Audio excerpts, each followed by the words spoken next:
អនុញ្ញាតគោរពជំរាបសួរដល់ប្រិយមិត្តនិទានស្រមោលទាំងអស់គ្នានៅក្នុងសប្តាហ៍នេះគឺដូចជាមួយនឹងសប្តាហ៍រាល់ដងដែរខ្ញុំបាទតែងតែនាំយកនៅសាច់រឿងដ៏ព្រឺព្រួចសម្រាប់ចែកជូនទៅកាន់ប្រិយមិត្តទាំងអស់គ្នាស្ដាប់កម្សាន្តនៅពេលរាត្រីនេះផងដែរហើយសាច់រឿងទាំងអស់ហ្នឹងគឺបានពីប្រិយមិត្តខ្លះហើយរឿងខ្លះគឺជារឿងដែលខ្ញុំជួបផ្ទាល់ហើយរឿងខ្លះទៀតគឺជារឿងរបស់មិត្តភ័ក្តិហើយដោយសារសប្តាហ៍នេះគឺខ្ញុំចែករំលែកជាមួយនឹងរឿងដែលខ្លួនឯងជួបផ្ទាល់ទៀតហើយសាច់រឿងនេះគឺកើតឡើងនៅក្នុងកំឡុងឆ្នាំ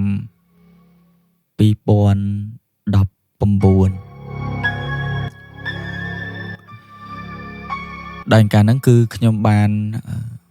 ចូលបម្រើការងារនៅក្នុងសន្តាគារមួយកន្លែងនៅរាជធានីភ្នំពេញយើងហ្នឹងហើយសន្តាគារហ្នឹងគឺមិនមែនជាសន្តាគារធំអីប្រហែលទេគ្រាន់តែថាជាសន្តាគាររបៀបថាការរៀបចំតុបតែងបែបខ្មែរលាយបរទេសរបៀបរៀង modern ដែរអញ្ចឹងណាស្អាតហើយតម្លៃក៏សមរម្យដែរហើយខ្ញុំបម្រើការងារគឺជាផ្នែកទទួលភ្ញៀវគេហៅថា receptionist ហ្នឹងគឺពេលយប់ឥឡូវចូលដល់សាច់រឿងតែម្ដងដោយសារតែខ្ញុំបម្រើការងារនៅពេលយប់ហើយសន្តាគារគឺមិនមែនជាស្តង់ដារផ្កាយអីទេអញ្ចឹងយប់ឡើងគឺមានតែ receptionist ម្នាក់គត់ហើយពេលខ្លះគឺមាន maintenance ម្នាក់ទៀតដែលគាត់នៅ stand by នៅជាន់ខាងលើសម្រាប់ចាំជួយ check មើលរាល់បញ្ហាម៉ាស៊ីនត្រជាក់ដាច់ភ្លើងឬក៏បញ្ហាអីផ្សេងចំណែកឯកន្លែង recep គឺមានតែយើងម្នាក់គត់ហើយយើងមិនបានដឹងថាតើពីមុនមកកន្លែងនេះគឺធ្លាប់មានបញ្ហាពាក់ព័ន្ធជាមួយនឹងខ្មោចឬក៏ខាងអមនុស្សអីចឹងយើងអត់ដឹងថាធ្លាប់មានអត់ទេណាព្រោះយើងជាបុគ្គលិកថ្មីដែរអញ្ចឹងក្នុងកំឡុងឆ្នាំហ្នឹងគឺចាប់ផ្ដើមកូវីដធ្លាក់មកដល់យើងក៏ពិបាករកការងារដែរអញ្ចឹងក៏យើងបម្រើការនៅនឹងហើយខ្ញុំកាត់មកពីមុខកូវីដបន្តិចចាំដល់កូវីដហ្នឹងចាំនិយាយរឿងផ្សេងតែយើងកាត់មករឿងសាច់រឿងដែលយើងជួបមុនកូវីដសន្តាគារហ្នឹងគឺយប់ឡើងស្ងាត់ចងំដោយសារនៅដង្ហើមតូចដែរផ្លូវចូលហើយនៅពេលដែលមានភ្ញៀវចេញចូលម្ដងគឺយើងសប្បាយចិត្តដោយសារយើងនៅសភាពស្ងាត់ហើយយប់ឡើងគេចាក់ relax គេហៅ relax song ហ្នឹងវាលឺល្វើយអញ្ចឹងទៅធម្មតាស្ថានគេបើកចម្រៀងកំដរល្វើយអញ្ចឹងរបៀបប្រភេទបទ relax ឬក៏បទបរទេសអញ្ចឹងទៅខ្ញុំនិយាយពីពណ៌នាពីជាន់ក្រោមនៃសន្តាគារហ្នឹងនៅពេលដែលយើងបើកទ្វារកញ្ចក់ចូលទៅនៅខាងឆ្វេងដៃគឺ restaurant នៅខាងស្ដាំដៃគឺ reception ហើយនៅមុខ reception ហ្នឹងគឺ lobby ទទួលភ្ញៀវ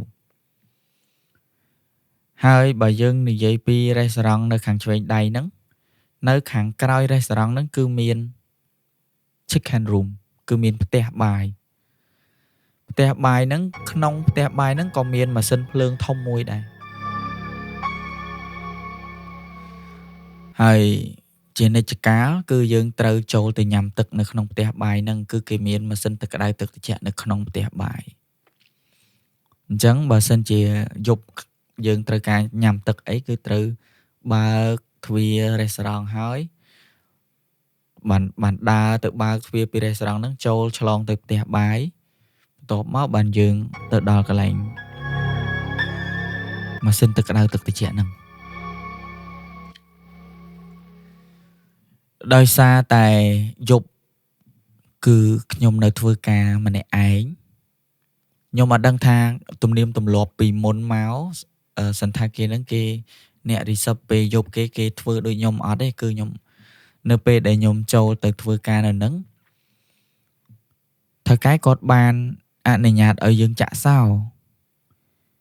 ដោយសារយើងនៅម្នាក់ឯងអញ្ចឹងនៅពេលដែលយើងត្រូវទៅធ្វើអីមួយឧទាហរណ៍ចូលបន្ទប់ទឹកឬក៏យើងទៅយកទឹកយកអីញ៉ាំអីអញ្ចឹងគឺខ្លាចមានមនុស្សចូលហើយយើងអត់ដឹងដោយសារនៅ counter គឺមានលុយមានកាក់អីអញ្ចឹងណាអញ្ចឹងយើងចេះការពារទៅថ្ងៃមួយខ្ញុំមានអារម្មណ៍ថាឃ្លានទឹកក៏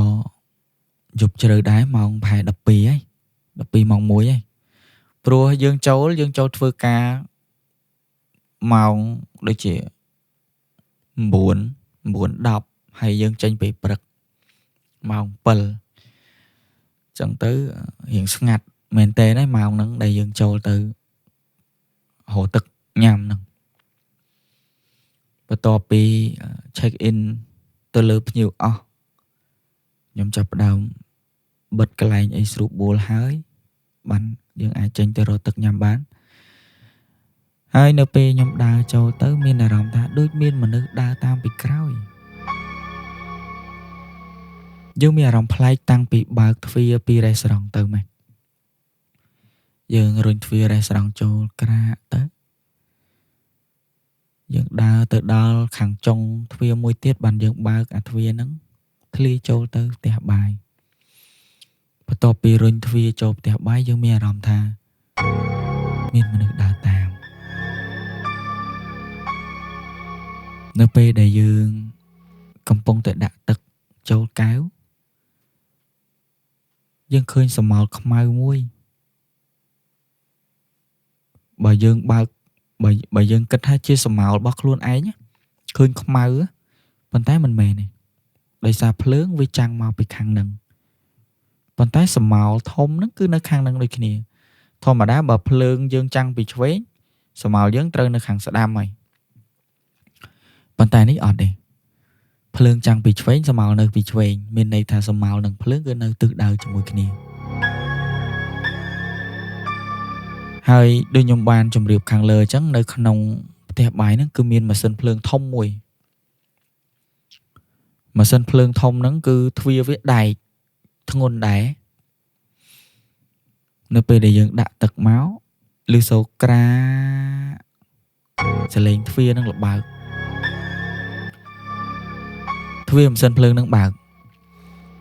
បន្ទាប់មកយើងដើរទៅដល់វិញគឺយើងបិទវាទៅយើងកាប់សោវាមានសោដែរម៉ាស៊ីនភ្លើងហ្នឹងណាយើងកាប់សោហើយយើងបិទអាទ្វាររេស្តូរ៉ង់ដែលភ្ជាប់មួយផ្ទះបាយនិងរេស្តូរ៉ង់ហ្នឹងគឺមានទ្វារមួយទៀតយើងបិទអាហ្នឹងយើងទាញទ្វារបិទថ្នមដៃមែនតើប៉ុន្តែនៅពេលដែលយើងទាញមកដូចមានខ្យល់មួយធាក់អាទ្វារហ្នឹងមកអញ្ចឹងឬសូរផាំងយើងឆ្ងល់ចំមិញប្រឹងថ្នមប៉ុណ្ណឹងដែរមានខ្យល់មកពីណាកន្លែងនៅក្នុងនឹងរកតែផ្លូវដកដង្ហើមឃើញមានខ្យល់ណាចូលដល់ពេលអញ្ចឹងមិនអស់ចិត្តក៏បើកទ្វារហ្នឹងទៅវិញបើកទ្វារបើកភ្លើងមើលអាទ្វារម៉ាស៊ីនភ្លើងធំមួយដែលយើងបិទចាក់សោមិញហ្នឹងវាស្រាប់តែចំហទៀត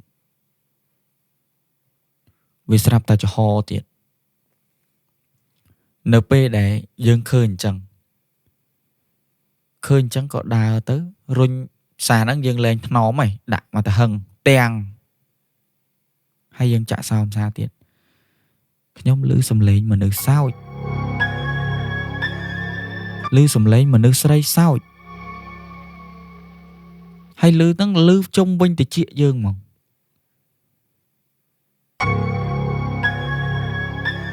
ដំបងភ័យឡើងបះរោមក៏ចាប់ផ្ដើមបិទទ្វាររេស្តូរ៉ង់អីរត់ចេញមកវិញរត់ចេញមកដល់អង្គុយញ័រជើងហើយយើងចាប់ផ្ដើមប្រមូលអារម្មណ៍មកវិញគិតថាសំឡេងហ្នឹងគិតថាសំឡេងភ្ញៀវចោះដែលគាត់ជជែកគ្នាគាត់សើចលេងអីចឹងវាអាចលឺដល់ក្រុមអីចឹងទៅយើងប្រឡប់ខ្លួនឯងវិញណា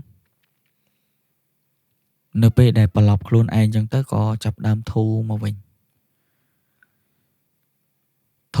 លឺសូរប្រាវនៅក្នុងរេស្តូរ៉ង់ម្ដងសលេងលាន់ខ្លាំងដូច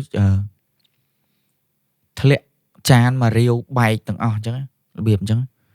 លឺសូរប្រាវយើងនេះភ្ញាក់ខ្លួនព្រឺតទៀតទាញកៅអីដើរទៅខ្ញុំគិតថាបើសិនជាជួបអីខ្ញុំដាក់មកកៅអីហ្នឹងឯងធម្មតាកៅអីបត់យើងហ្នឹងយើងយកអាហ្នឹងទៅជាមួយតែនៅពេលដែលបើកភ្លើងបើកទ្វាររេស្តូរ៉ង់ហ្នឹងមើលអត់មានអីទាំងអស់តើសំឡេងធ្លាក់ដូចបែកចានមករាវធំហ្នឹងវាមកពីណាយើងចាប់ផ្ដើមចំណាំសម្គាល់ប៉ុន្តែដោយសារជាតួនាទីរបស់យើងអត់អាចគិតអីផ្ដេសផ្ដាសច្រើនបានទេមកត្រឹមតែលួងចិត្តខ្លួនឯងថាវាជារឿងអីមួយដែលយើងមិនអាចដឹងមុនណាហើយរឿងហ្នឹងក៏វាចេះតែមានរឿយរហូតប៉ុន្តែយើងនៅក្នុងចិត្តយើងតែងតែនិយាយថាសុំសុខសប្បាយធ្វើការឲ្យគេសុំត្រឹមតែចិញ្ចឹមជីវិតអត់មានចង់បានអីលើសពីនឹងទេហើយបន្ទាប់មករឿងក្រោយមកទៀតមិនមែនជួបតែខ្ញុំទេសម្រាប់ប្រិយមិត្តទាំងអស់គ្នាកំពុងតែតាមដានស្ដាប់ជាមួយនឹងនិទានស្រមោលអាចសម័យមើលថាតើអ្វីដែលគេឃើញនៅពេលថ្ងៃតើគេហ៊ាននិយាយប្រាប់យើងអ្នកដែលធ្វើការយប់ម្នាក់ឯងដែរឬទេព្រោះថានៅពេលថ្ងៃគេមានគ្នាច្រើនផ្នែកច្រើនអីចឹងទៅមានផ្នែករេស្តូរ៉ង់ផ្នែកសម្អាតផ្នែកអីផ្សេងគឺមានពេលថ្ងៃច្រើនខុសតែពេលយប់មានតែរីសិបមួយឯងសំបីតែសន្តិសុខយប់ក៏គ្មានដែរគឺយើងត្រូវរ៉ាប់រងទាំងអស់ម្នាក់ឯង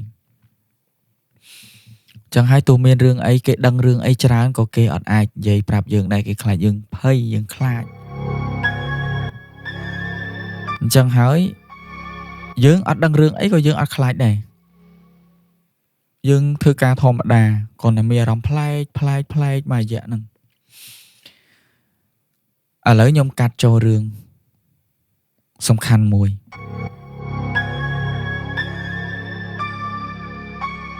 នៅកំឡុង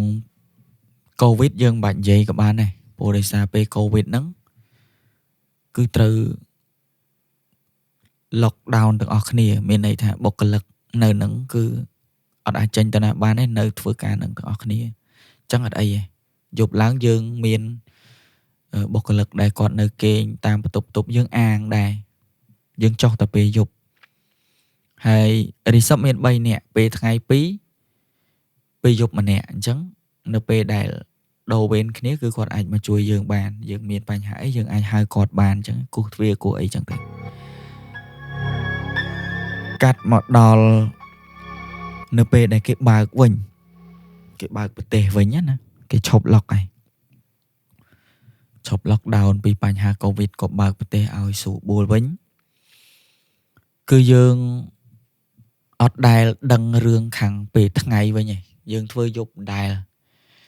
អញ្ចឹងរឿងកើតឡើងនៅពេលថ្ងៃគឺគេអត់បានរៀបរាប់ប្រាប់យើងគេខ្លាចយើងខ្លាចអីដូចដើមថ្ងៃមួយខ្ញុំចូលទៅធ្វើការខ្ញុំមានអារម្មណ៍ថាថ្ងៃហ្នឹងដូចមានអារម្មណ៍ថាអ៊ូអាប់ម៉េះវាអត់ដូចរាល់ដងចូលទៅមានអារម្មណ៍ថាមុខខ្ញុំស្អាប់ស្ពឹកសពុនអស់លីងកំពុងតែអង្គុយធ្វើ report យើងចុច keyboard ចុចអីឡើង report ណាស្រាប់តែមានកណ្ដុរធំមួយរត់កាត់រត់ជន់ដៃយើងហ្មងជើងវាឡើងតិចរត់ជន់រត់កាត់លើ keyboard យើងនឹងប្រុចចឹងទៅភ្ញាក់ព្រឺតភ្ញាក់មកទៅហឹងមនុស្សចាស់ហ្មងដល់ពេលហើយតាមើលសម្មាលកណ្ដុរហ្នឹងក៏អត់ឃើញដែរប៉ុន្តែជើងវាជន់ដៃយើងតិចជើងវាឡើងតិចស្រាប់អាហ្នឹងមួយភ្ញាក់មួយសាដោយសារតែខ្ញុំធ្វើការច្រើនខ្ញុំច្រៀងផងខ្ញុំធ្វើការពេលយប់ផងពេលថ្ងៃខ្ញុំត្រូវដឹកជញ្ជូន delivery ទៀតបន្ទាប់ពី COVID ចប់ហ្នឹងអញ្ចឹងទៅក៏ចេញពីច្រៀងទៅ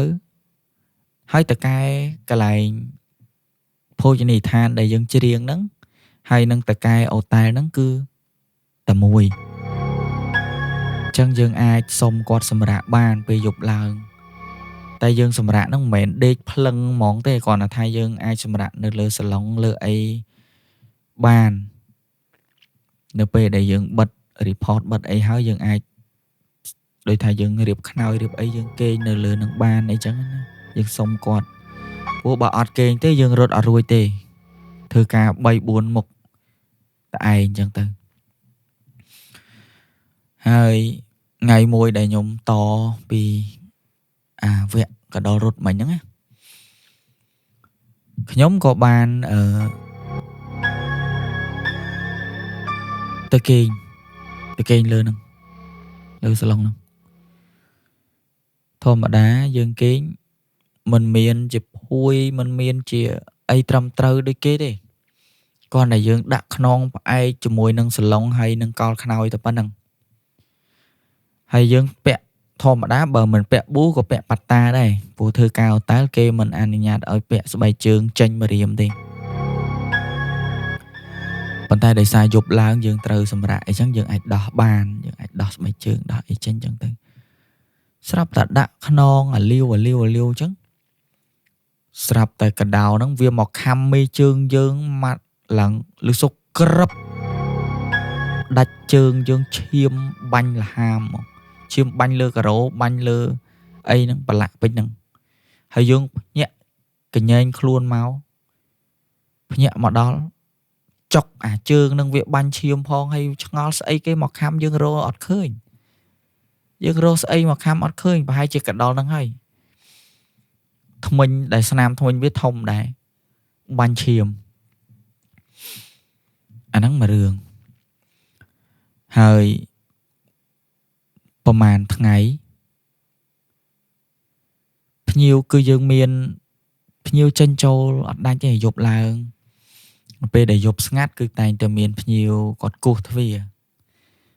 បើមិនគោះចូលក៏គោះចេញដែរព្រោះយប់ឡើងយើងចាក់សោទ្វារណា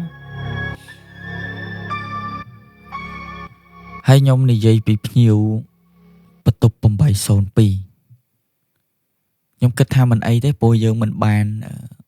បញ្ជាក់ឈ្មោះសន្តាគារឬក៏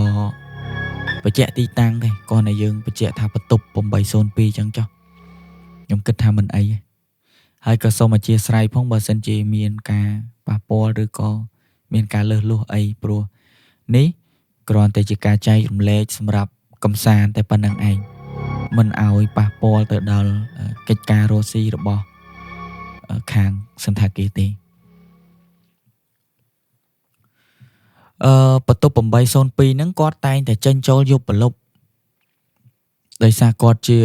ជនជាតិបរទេសហើយមានធំហើយគាត់ចូលចិត្តទិញស្រាមកញ៉ាំអញ្ចឹងយប់ឡើងបើគាត់មិនទៅក្រៅទេគឺគាត់ចុះមកទិញស្រាទិញអីយកទៅក្លាសេនៅក្នុងទូទឹកកករបស់គាត់នឹងឯងហើយសូមបញ្ជាក់បន្តិចភ្ញៀវ802ហ្នឹងគាត់ស្នាក់នៅ long stay មានន័យថាគាត់បង់ប្រចាំខែអញ្ចឹងទៅខ្ញុំតែងតែឃើញគាត់ចុះមករាល់យប់ឲ្យតែ10មិន10យប់2 10យប់អីគាត់ចុះហើយបើគាត់មិនទៅទិញស្រាក៏គាត់ទៅទិញគ្រឿងក្លែមដែរ ហើយដូចយប់នេះដែលខ្ញុំជួបហ្នឹងក៏ដូចជាសពមួយដងដែរយប់ឡើងគាត់មកគោះទ្វារអញ្ចឹងទៅតែមិនដែលបានជជែកគ្នាទេមានន័យថាគាត់ចុះពីចដាវយន្តមកយើងឃើញភ្ញៀវចុះមកក៏យើងយកសោទៅបើកទ្វារឲ្យគាត់ចេញនៅពេលដែលគាត់មកវិញគឺគាត់គោះទ្វារយើងបើកទ្វារឲ្យគាត់ចូលហើយចាក់សោវិញមកគេងធម្មតាអញ្ចឹងណាចឹងនៅទំនៀមទម្លាប់នៅក្នុងអតែលហ្នឹងគឺភ្ញៀវទាំងអស់គាត់ដឹងហើយថាយើងសម្រាកនៅលើសាឡុងហ្នឹងចឹងនៅពេលដែលគាត់ចង់ចេញឬក៏ចង់ចូលគាត់អាចគោះទ្វារឬក៏គោះតុដែលយើងកន្លែងដែលយើងសម្រាកហ្នឹងទៅគឺយើងដឹងហើយចឹងនៅក្នុងសន្តាគារនឹងទាំងអស់គាត់ដឹងទាំងអស់អ្នកដែលគាត់ long stay ណាចឹងដូចសពមួយដងគាត់តែងតែចេញចូលយប់ប្រលប់នឹងចដាវយន្តចុះឡើងចឹងឯងហើយយប់មួយខ្ញុំមានអារម្មណ៍ថាតិចនៅពេលដែលគាត់ចេញចូលគឺតិចមានអារម្មណ៍ថាតិចខុសពីធម្មតាឡើងយើងគិតថាចំបែបនេះខ្មោចទេតិចមែនប៉ុន្តែយើងអត់អាចនិយាយអីបានទេយើងអត់ដឹងយើងបាទគិតលេងអញ្ចឹងណាហ្នឹងហើយថ្ងៃបើកលុយថ្ងៃទី1ទី2ហ្នឹងថ្ងៃហ្នឹងខ្ញុំនៅរៀងយូរធម្មតាតែម៉ោង7ខ្ញុំចេញហើយ7ព្រឹកបន្ទាប់ពីផ្ទេរ report ផ្ទេរអីហើយគឺខ្ញុំចេញមកផ្ទះហើយប៉ុន្តែថ្ងៃហ្នឹងនៅរៀងយូរដូចថានៅលេងជាមួយនឹងបងវេនថ្ងៃគាត់ផ្នែក housekeeping គាត់ផ្នែក maintenance អីចឹងណាចឹងក៏នៅជជែកគ្នាលេងគាត់ហ្នឹងក៏សួរថាអូនមួយរយៈនេះមានអីប្លែកអត់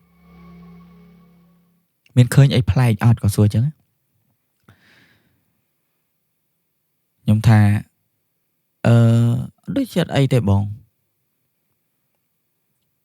ហើយគាត់ក៏ជជែកគ្នារឿងបន្ទប់802ហ្នឹងថាគាត់ញ៉ាំស្រាញ៉ាំអីគាំងស្លាប់ដំបូងគាត់អត់បានបញ្ជាក់ថាស្លាប់អីគាត់ថាទៅសម្អាតបន្ទប់802ហ្នឹងម្នាក់ឯងហ៊ានទៅដល់មានគ្នាគាត់និយាយចឹងគាត់និយាយមួយគ្នាគាត់ហ្នឹងបន្ទាប់មកខ្ញុំសួរថាបើឯងខ្លាចអីគាត់ថាបន្ទប់802ហ្នឹងស្លាប់ហើយ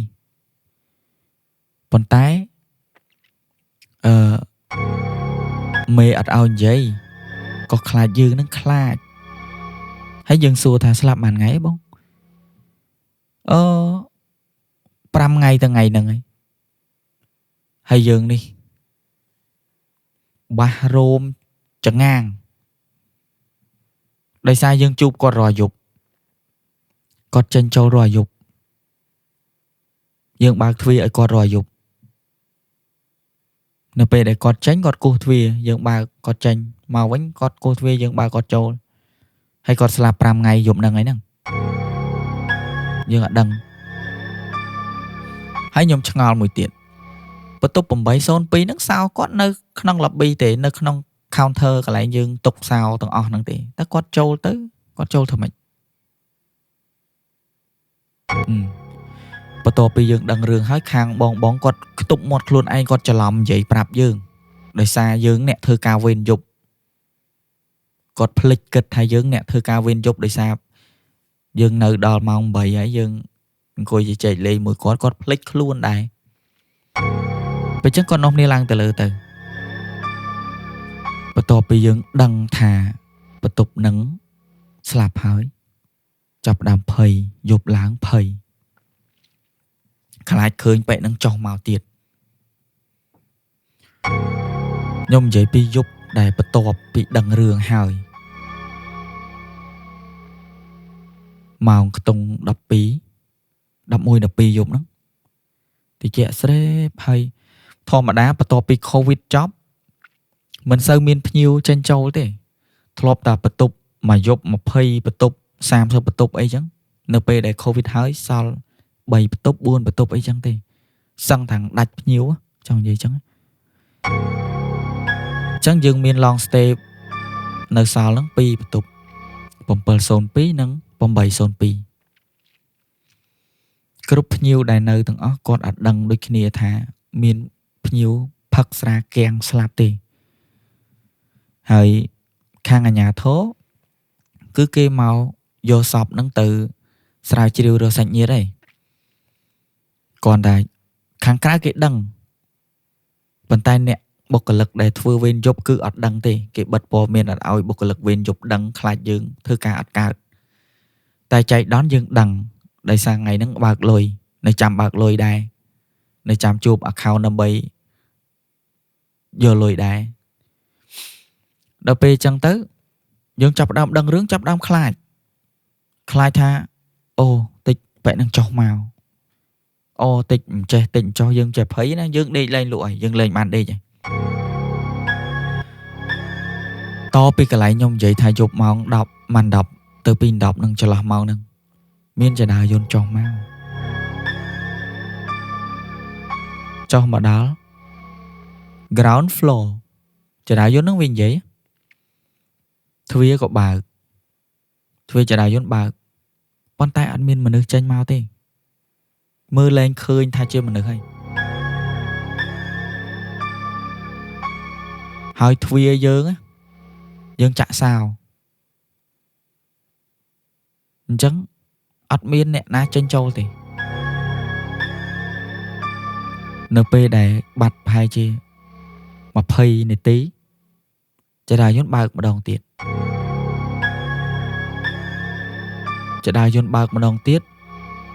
វាឡើងទៅជាន់ទី8ហ្នឹង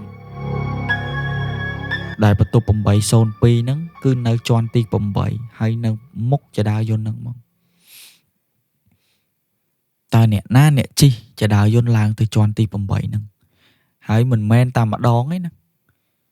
ខ្ញុំឃើញ 3-4 ដង 3-4 យប់ជាប់គ្នាធម្មតាចដាយន្តមានមនុស្សចុចឡើងទៅជាន់ណាបានវាទៅជាន់ហ្នឹងវាមិនមែនចេះតែឡើងទេអានេះឡើងទៅដល់ជាន់ទី8ហ្នឹងហ្មងអាហ្នឹងយើងច្បាស់ហើយប៉ុន្តែនៅពេលដែលយើងដឹងថាគាត់ស្លាប់យើងមើលលែងឃើញហើយយើងមើលអត់ឃើញគាត់ទៀតទេដែលគាត់ស្លាប់5ថ្ងៃទី6បានយើងដឹងថាគាត់ស្លាប់ហ្នឹងមុនហ្នឹងគឺយើងឃើញគាត់ស្រស់តែម្ដង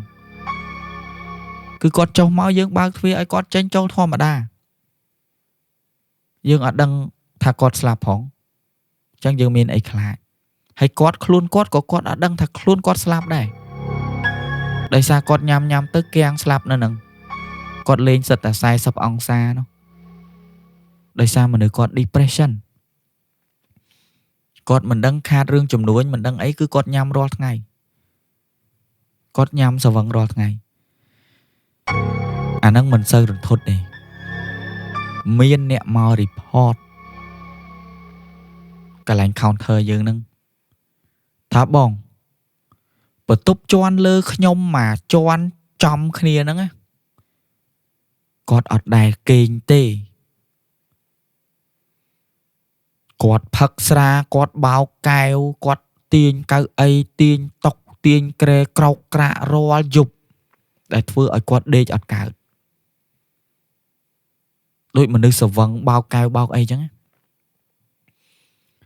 ហើយយប់ឡើងគាត់ចេញមកជក់បារីនៅបាកានីនឹងហើយទម្លាក់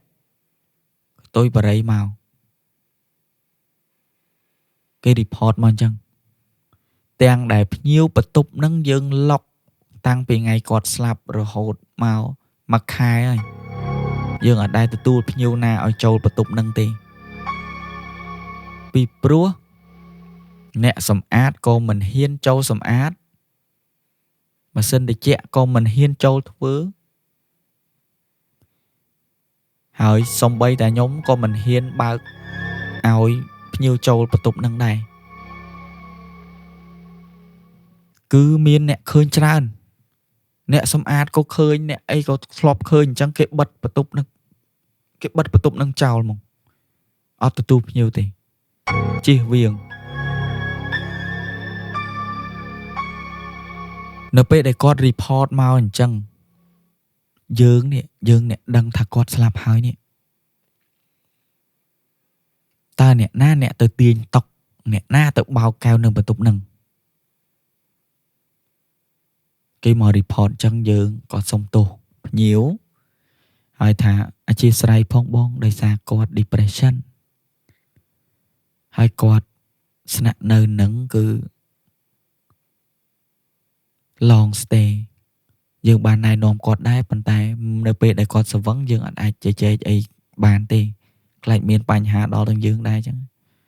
ក៏យើងសុំអធិស្ឋានពីភ្ញៀវគាត់និយាយថារាល់យប់បងបើមួយយប់ពីរយប់ខ្ញុំអត់ថាតែនេះរាល់យប់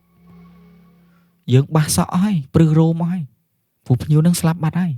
បន្ទប់នឹងអត់មានអ្នកណានៅទេនៅពេលដែលយើងយកសាច់រឿងទាំងអស់នឹងទៅប្រាប់តកែអត់ជឿគាត់អត់ជឿទៅលើរឿងទាំងអស់ហ្នឹងទេដោយសារគាត់កាន់សាសនាផ្សេងគាត់ថាយើងនឹងចេះយើងចោះយើងសម័យអីចឹងទៅគាត់អត់ជឿទេបន្ទាប់មកទៀតប្រហែលជាសភាពការរៀងស្ងប់តិចគឺយើងបើកបន្ទប់នឹងវិញភ្ញៀវដែលចូលស្នាក់នៅគាត់ report មកយើងចេញទាំងយប់ក៏មានអ្នកខ្លះកក់មួយអាទិត្យចូលទៅនៅបន្ទប់នឹងបានតែ2ម៉ោងអីចុះមកវិញសុំដូរស្ថាគារសុំ refund លុយវិញ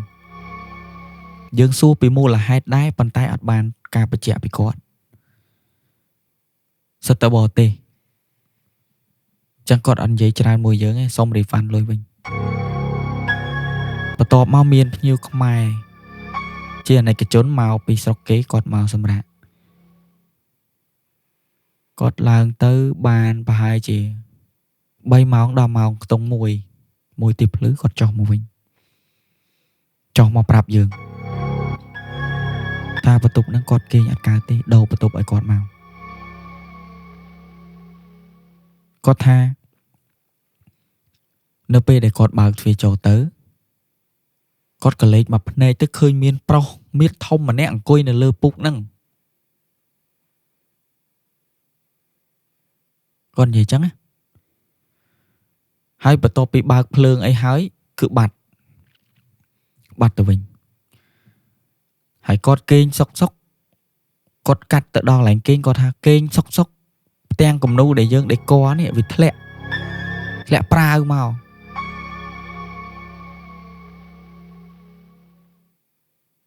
ហើយមួយទៀតនៅពេលដែលគាត់ទៅបន្ទប់ទឹកស្រាប់តែបន្ទប់ទឹកនឹងជាប់សោបើកអត់រួចតម្រាំតែគាត់បើកចេញបានជិត1ម៉ោងអត់ដឹងមិនវាឡុកអូតូបើកអត់រួចហើយគាត់ហៅអ្នកណាក៏មិនឮតម្រាំតែគាត់បើកចេញបានជិត1ម៉ោងហើយពេលដែលគាត់សម្រានណាសុកទៅទឹកបើកចោលឈូអញ្ចឹងទៅនៅពេលដែលគាត់ទៅមើលអត់មានទេភ្លើងសុកផ្លឹបផ្លេតដូចនៅក្នុងរឿងមិនអញ្ចឹងការរៀបរាប់របស់គាត់អញ្ចឹងគាត់សុំដូរបន្ទប់គាត់អត់បានចេញតាណាទេគឺគាត់សុំដូរបន្ទប់ហើយយើងដូរបន្ទប់ឲ្យគាត់ទៅក៏គាត់អាចសម្រាកបាននៅពេលដែលរឿងកើតឡើងច្រើនក៏សម្រេចគ្នាជាមួយនឹងបុគ្គលិកដូចគ្នាថានិមន្តលោកមកប្រោះព្រំហើយខ្ញុំដែលជាបុគ្គលិកវេនយប់ហ្នឹងក៏ខ្ញុំមានការងារផ្សេងទៅក៏ដាក់ច្បាប់ឈប់ប៉ុន្តែមុននឹងឈប់ហ្នឹងក៏យើងធ្វើការចំនួន1ខែដែរសងតម្រាំតា train ជាមួយនឹងបុគ្គលិកថ្មីគាត់ចេះចាំហើយបានយើងឈប់បន្ទាប់ពីលោកប្រោះព្រំមកហើយក៏លែងអីទៅហើយសន្តាគារនៅបើកធម្មតាហើយក្រោយមកទៀតខ្ញុំក៏បានឈប់ពីកន្លែងហ្នឹងដែរអញ្ចឹងរឿងក្រោយមកទៀតក៏ខ្ញុំអត់បានដឹងពីទីនោះទៀតដែរអញ្ចឹងសាច់រឿងទាំងអស់គ្នាយល់យ៉ាងណាដែរចំពោះការសន្តាប់របស់និទានសមោលនៅក្នុងរាត្រីនេះហើយខ្ញុំអត់បាន ជំរុញឲ្យប្រិយមិត្តទាំងអស់គ្នាជឿមកលើការនិទានរបស់ខ្ញុំហ្នឹង 100% ទេសូមស្ដាប់ទុកជាការកម្សាន្តទៅបានហើយប៉ុន្តែសូមបញ្ជាក់ថារឿងនេះគឺជារឿងពិតដែលខ្ញុំជួបផ្ទាល់តែម្ដងមិនមានការយកសាច់រឿងណាមកនិយាយទេគឺជួបផ្ទាល់ប៉ុន្តែសូមបងប្អូនស្ដាប់ជាការកម្សាន្តទៅបានហើយមកដល់ខណៈនេះក៏សូមមកដល់ទីបញ្ចប់តែត្រឹមនេះហើយក៏អរគុណសម្រាប់ប្រិយមិត្តនិទានសម័លទាំងអស់គ្នាដែលបានចំណាយពេលវេលាដ៏មានតម្លៃចូលរួមសន្តាប់ជាមួយនឹងកម្មវិធីយើងហើយក៏សូមគោរពជូនពរដល់ប្រិយមិត្តទាំងអស់គ្នាជួបតែសេចក្តីសុខរកទទួលទានមានបានគ្រប់ក្រុមគ្រួសារខណៈពេលនេះដែរនិទានសម័លក៏សូមលំអោនកាយគោរពលាជួបគ្នានៅវីដេអូក្រោយហើយកុំភ្លេចជួយចុច Subscribe ក៏ដូចជាចុចសញ្ញាកណ្ដឹងដើម្បីទទួលបានវីដេអូថ្មីៗផងដែរអរគុណជម្រាបលា